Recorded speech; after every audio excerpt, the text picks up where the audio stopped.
Olá, meu nome é Diego Nunes, esse é o nosso devocional. Se você é novo por aqui, seja bem-vindo, se inscreva no canal, deixe o seu comentário, o seu joinha, compartilhe essa mensagem e ative o sininho para receber todas as notificações. O devocional de hoje faz parte de uma série de devocionais com o tema Por que pessoas não mudam? Estamos dando hoje aqui continuidade àquilo que começamos no primeiro devocional a respeito da conversão e mudança na vida de Paulo. Sabemos que Paulo respirava o ódio pelos cristãos e ele estava já com as cartas nas mãos, dadas a ele pelos líderes religiosos da seita dos fariseus, e Paulo estava indo buscar os cristãos que haviam saído de Jerusalém para pregar o caminho, para falar de Jesus a outras pessoas.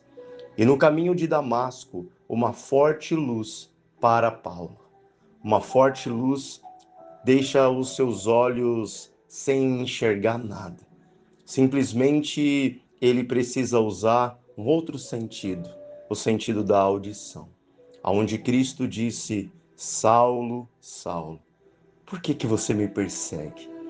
Naquele momento, aquele que antes era tido como um touro indomável, agora está dócil, está entregue àquela voz que parece não só entrar pelos teus ouvidos, mas parece se assentar perfeitamente em seu coração. E aqui nós veremos algumas atitudes que Paulo ele vai tomar que nos servirão de base para entender o que fazer para que nós venhamos mudar esse tema, ao invés de por que as pessoas não mudam para é assim que as pessoas mudam. E ali, cego, agora dócil, não mais como aquele que Jesus até disse, duro foi para ti recalcitrar contra os aguilhões. Ele já não estava mais resistindo, estava entregue. E a primeira atitude que ele toma é ouvir a voz de Cristo, que diz para ele ir para uma casa, onde ali Paulo ficaria orando, ficaria em jejum. O que Paulo poderia ter feito? Ao ficar cego, aquilo poderia ter gerado nele a atitude de dizer aos soldados: me levem de volta para os meus líderes religiosos. Me tirem daqui. Me levem de volta para os meus aposentos. Me levem de volta para o lugar de onde eu peguei as cartas. Muitas vezes as pessoas têm um encontro com Cristo. Elas ouvem a voz de Cristo. A voz suave toca o seu coração, mas ao invés de seguirem essa voz, acabam voltando para o lugar onde elas são governadas por elas mesmas. Elas acabam voltando para amizades que as levam para uma vida de derrota espiritual. Elas acabam voltando para aquela vida que outrora causou tanta dor e sofrimento. Então, o primeiro passo que nós analisamos aqui é: quando eu tenho um encontro com Cristo, eu preciso andar nos lugares aonde Cristo quer que eu ande. Eu preciso estar com as pessoas que Cristo quer que eu esteja. Talvez vivemos em uma sociedade onde a inclusão é cada vez mais pregada, é cada vez mais falada. Mas na vida espiritual, temos que tomar muito cuidado com isso. Temos que tomar cuidado, pois a Bíblia diz no Salmo 1, bem-aventurado o homem ou o varão que não anda no conselho dos ímpios, nem se detém no caminho dos pecadores e nem se assenta na roda dos escarnecedores. Olha essas três informações: bem-aventurado, feliz o homem que não anda no conselho dos ímpios. Paulo, ao ser combatido pela luz e pela voz, poderia ter falado aos seus soldados: o que vocês acham que eu devo fazer? me levem até os meus líderes, eu quero conversar com eles. Mas ele sabia que naquele momento o Senhor estava tirando ele daquela seita, o Senhor estava tirando Paulo daquela direção e tinha uma nova vida para ele, exatamente como é hoje, quando o Senhor nos tira do mundo da desilusão, nos tira do mundo dos vícios, nos tira do mundo da mentira, e agora é necessário eu seguir em frente. Então, bem-aventurado o homem que não anda no conselho dos ímpios. Eu acabei de ouvir a voz de Cristo, eu acabei de me converter, mas logo lá estou eu, pedindo conselho aos meus amigos que não vão contribuir em nada para o meu crescimento, não vão contribuir em nada para a minha nova vida com Cristo. Pelo contrário, os conselhos dos ímpios são conselhos que me afastam de Deus. Mas também diz: bem-aventurado, feliz, o homem que não anda no conselho dos ímpios, nem se detém no caminho dos pecadores. Você percebe que o caminho dos pecadores, ele tem uma detenção, ele tem uma prisão, que ao querer passar por lá para viver uma vida de inclusão, não, eu sou cristão, mas não vou abandonar minhas amizades, eu não vou abandonar os lugares aonde eu ia, não tem essa necessidade.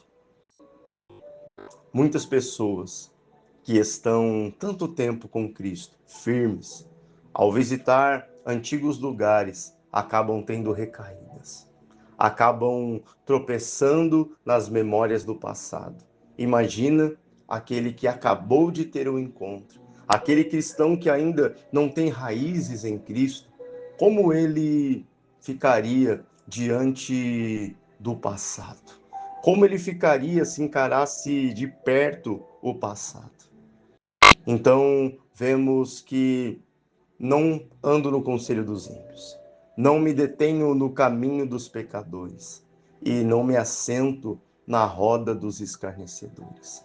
Aquelas conversas, aqueles assuntos já não são mais para quem encontrou a Cristo, já não são mais para quem foi combatido por uma grande luz. A luz de Cristo elimina da vida de Paulo as trevas. E lá vai ele, levantando e entrando naquela casa onde estava diante daquela cidade em Damasco, entrando naquela casa aonde Paulo orou, aonde Paulo jejuou. Você percebe que o Paulo ainda não mudou. Esse Paulo aqui não é o Paulo lá do final, ele é o Paulo do começo. Ele é o Paulo que ainda está se habituando à nova vida proposta por Cristo a ele. E ali ele vai fazer uma coisa que é imprescindível para quem acabou de encontrar Cristo. Ele vai orar. Que a sua oração fosse: Senhor, me ensina o que eu devo fazer nessa nova etapa da minha vida. Me ensina o que vou fazer nesse novo momento da minha vida. Eu preciso saber. Talvez Paulo estava confuso porque tinha em seu coração a lei, mas agora ele estava diante daquele que revelaria tudo que ele precisava saber. E ali a Bíblia diz que Paulo foi visitado, pois enquanto Paulo está indo em encontro desta casa, na rua direita, vem Ananias, já com a revelação de Deus de que Paulo estaria lá orando. E quando Ananias chega lá, Ananias vai impor as mãos sobre a cabeça de Paulo. E duas coisas vão acontecer. Primeiro, Paulo vai ficar curado daquela cegueira. Esses dias que Paulo ficou cego foram necessários para que ele tirasse os olhos do mundo e passasse a aprender a enxergar com os olhos espirituais. Olha que interessante. A palavra do Senhor, ela diz no Salmo 101, versículo 3, em uma declaração de Davi, ele diz: Não porei coisa má diante dos meus olhos, aborreço as ações daqueles que se desviam, nada se me pegará. Olha aqui declaração de quem está se comprometendo com a fidelidade, com a santidade. Não porei coisa má diante dos meus olhos. Então, naquele instante que Paulo está cego, ele está cego para as coisas do mundo. É necessário que eu fique cego para as coisas do mundo.